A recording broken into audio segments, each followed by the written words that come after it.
Good morning, Wayne Hills. My name is Sarah, and welcome back to the second episode of All Around Music. Unfortunately, my co-host Gavin is not here, so I'm going to be doing this solo. And today we're going to be looking back on the Woodstock and its performances. Woodstock is a 3-day festival consisting of the biggest musical acts of its time. It's meant to represent a day of peace that has been transformed into something way scarier. And the first ever Woodstock was Woodstock 1969. It took place August 15th, 1969. It consisted the likes of many artists such as Jimi Hendrix, The Who, Grateful Dead, Crosby, Still, and Nash Young, and a lot of other artists. It was a time that was characterized as 3 days of peace and music.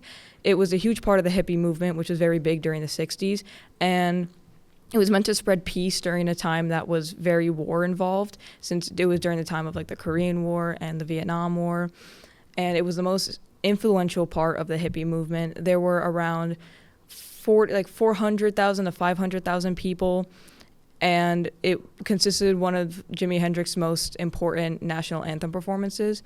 But I think Woodstock 1969 is one of the most important ones because, first of all, it was the first Woodstock that launched everything else to the future Woodstocks, but it still very much was influential for its time.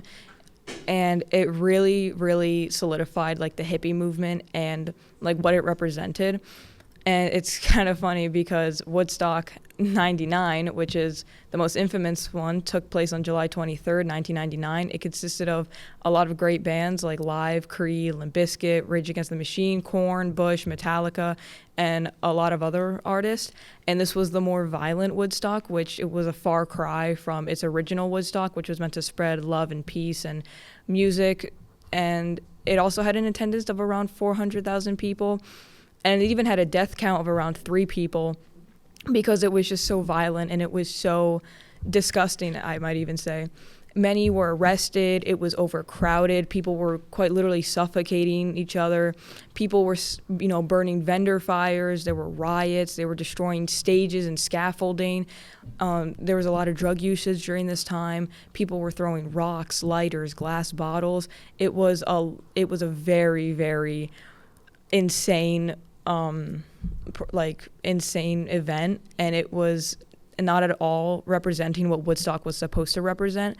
And most of it is probably from the fact that it was a very hostile crowd and a very hostile music that amplified it.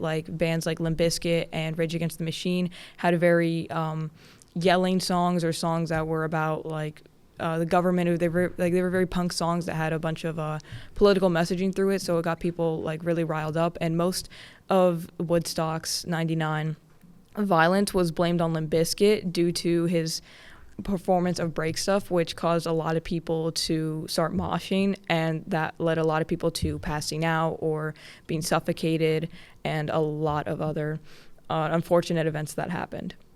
Thank you for tuning in to All Around Music. Come back next time to hear more outdated performances.